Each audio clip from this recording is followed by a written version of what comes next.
9 मई 2007 को छोटलाल सहनी एक अपराधी वृत्ति के लोग थे, उनकी भी हत्या कहीं ना कहीं जुडिशियरी कस्टडी में और मोतिहारी में हो गई थी। नमस्कार, जय हिंद। जैसा कि देख सकते हैं हमारे साथ केसरिया विधायक शालिनी मिश्रा जी हैं और इफ्तार पार्टी में संग्रामपुर प्रखंड अंतर्गत उत्तरी मधुबनी में शामिल होने के लिए इफ्तार पार्टी में आई हुई थी और इनसे बात करेंगे दो मुद्दों पर। कल जो घटना हुई है अतीक और अशरफ के साथ में, और दूसरा मुद्दा जो शराबबंदी है उसके बावजूद भी मोतिहारी के तुरकोलिया, हरसिद्धि और संग्रामपुर थाने में जिस प्रकार से परसों से ही मौतें हो रही हैं। सबसे पहले मैडम आपका स्वागत है। बहुत बहुत शुक्रिया और रमज़ान के महीने में आप सबको बहुत बहुत मुबारकबाद देती हूँ। भगवान सबों की जिंदगी में खुशियाँ लाएं। रमजान का महीना है, सत्य बात है। हम जानना चाहेंगे मैडम, बिहार में पूर्ण शराबबंदी है 2016 से ही और विकास पुरुष नीतीश कुमार जी बहुत अच्छा कार्य कर रहा है। मोतिहारी जिला के तुरकोलिया प्रखंड, हरसिद्धि प्रखंड, पहाड़पुर प्रखंड, अन्य प्रखंडों में भी, सुगौली में भी पिछले 2-3 दिनों से शराब से लोगों की मृत्यु हो रही है। क्या कहना चाहेंगे आप? देखिए, शराबबंदी तो पूर्ण है, इसीलिए ही जो शराब के अवैध धंधा करते हैं वैसे लोगों का शराब पी के लोगों की मृत्यु हुई है। मैं संवेदना व्यक्त करती हूँ। कल 22 आदमी की मृत्यु हुई है। मैं संवेदना व्यक्त करती हूँ, मुझे मालूम है और मैं पूरी तरह से संवेदना व्यक्त करती हूँ। मैं भी बहुत विचलित हूँ, इतने सारे लोगों की मौत हुई है, लेकिन कहीं ना कहीं इसमें ये कहा जा सकता है कि लोग अवैध शराब का धंधा जो कर रहे हैं उनकी जो इंसानियत मर गई है उसकी वजह से ये हो रहा है। बिहार सरकार में शराबबंदी अगर लागू नहीं होती तो शराब हर जगह मिलता और अवैध शराब लोग नहीं बनाते। क्या पूर्ण रूप से इसकी जवाबदेही उन अवैध धंधाबाजों की ही है या इसमें पुलिस प्रशासन की भी कहीं ना कहीं लचर व्यवस्था है या सरकार में भी कहीं ना कहीं कुछ कमी है और जो कानून है उसमें संशोधित करने की आवश्यकता है? जहाँ तक कानून की बात है, मद्य निषेध विभाग ने बहुत ही स्ट्रिक्ट कानून बनाए हैं। अभी विधानसभा में हम लोगों का जब सत्र चल रहा था उसमें भी कई कानून उसमें आए हैं जिसे शराब के कारोबारियों पर नकेल कसी जा रही है। शराब पीने वाले से ज़्यादा अगर कोई उसके लिए वो है, कल्प्रिट है, तो वो शराब के कारोबारी हैं।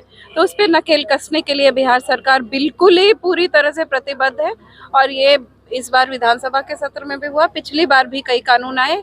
तो सरकार काफी ज्यादा इसके लिए सक्रिय और काफी सीरियस।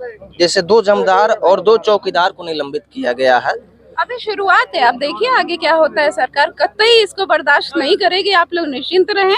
हम लोग बहुत विचलित भी हैं और हम लोग बहुत प्रतिबद्ध हैं। शराबबंदी लागू है बिहार में, जहाँ पर लोग शराबबंदी का उल्लंघन कर रहे हैं, अवैध शराब का धंधा कर रहे हैं, उसको बंद करने के लिए बिहार सरकार बिल्कुल प्रतिबद्ध है। और आगे अभी तो शुरुआत हुई है, कई ऑफिसर्स उसके घेरे में आएंगे और कई ऑफिसर्स जा भी सकते हैं। आप एक महिला हैं, महिला सशक्तिकरण के लिए केसरिया विधानसभा में कौन सा कार्य हो रहा है? शराबबंदी भी हुआ था, उसका मुख्य उद्देश्य 2 था, दुर्घटनाओं को कम करना और महिलाओं को सक्षम बनाना। तो आप केसरिया विधानसभा के महिलाओं के लिए क्या कर रही है? सबसे पहले तो केसरिया विधानसभा की महिलाओं के लिए तो ये सबसे अच्छी बात है कि वो पहले जब पुरुष विधायक होते थे तो उनसे आके वो बात नहीं कर पाती थी। आज रोज के रोज हमारे पास महिलाएं आती हैं, मेरे घर पे भी आती हैं, क्षेत्र में भी मैं जाती हूँ तो वो हमसे मिलके अपनी समस्याएं कहती हैं और रोज का रोज उनका समाधान होता है। आज भी हमारे घर पे कई महिलाएं आई थी, कल भी आई थी, बैठ के हमारे सामने हम लोग एक दूसरे के साथ बैठ के एक दूसरे के समस्या को सुनते हैं और उसके बाद उसका समाधान भी करती हूँ। तो ये सबसे बड़ी बात है सशक्तिकरण की कि महिलाएं मुझसे अपनी समस्याएं खुल के कह पाती हैं और मैं खुल के उसका समर्थन करके उसको समाधान करती हूँ, हाथ के हाथ समाधान करती हूँ। ये सबसे बड़ी चीज है। कल अतीक और अशरफ की हत्या हुई है, आप इसको किस नजर से देखती? देखिए, वो लोग अपराधी थे, अपराध में अंदर गए थे। मेरा कहना है कि बिल्कुल उनको सजा मिलनी चाहिए थी, लेकिन कानून के तहत मिलनी चाहिए थी। यहाँ पर जो हुआ है वो अमानवीय प्रतीत होता है। यूपी सरकार ने जो किया वो बहुत, आप कैमरे के सामने किसी के हत्या होती है, पुलिस वाले सुरक्षा घेरे में है, आप जुडिशियली कस्टडी में है, पुलिस वाले होते हैं वो लोग एक गोली नहीं चलाते हैं किसी पे और हाथ से पकड़ के रोक रहे हैं। उनके पास हथियार थे, AK-47 तक था उनके पास। तो ये बिल्कुल अमानवीय है और दिखता है कि किस तरह से सरकार ने किया है। कानून के तहत सजा मिलनी चाहिए थी। कानून जो भी सजा दे देती वो सबको मान्य होता, हमको आपको किसी को वो नहीं होता। लेकिन ये पूरी तरह से कानून के बाहर की बात है और पूरी तरह से सोची समझी साजिश है। कैमरे के सामने हत्या होती है, पुलिस वाले अपना AK-47 रखे रहते हैं, गोली नहीं चलाते। एक पुलिस वाला दो को पकड़ के रखता है, ऐसा कहीं होता है क्या? ये एकदम बनी मतलब सोची समझी चीज है, पूरी रची रचा।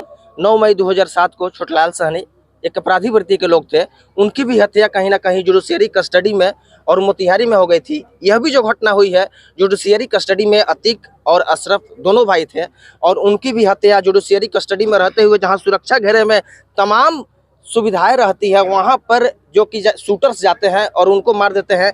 तो योगी सरकार के ऊपर इस सवाल उठता है या नहीं उठता है? बिल्कुल उठता है। ये योगी सरकार बहुत ही मनमानी कर रही है और इस तरह से कहीं नहीं होना चाहिए। उनको सोचना चाहिए कि आज आपके दिन है तो अगले दिन किसी और का दिन आ सकता है और आप उस दिन को भी सोच लीजिए। बिल्कुल। सलाम भाई, आप लोग क्या सोचते हैं इस बारे में? अपना कमेंट्स जरूर बताइएगा। मिलते हैं आप लोगों से अगले वीडियो में। जय हिंद, वंदे मातरम।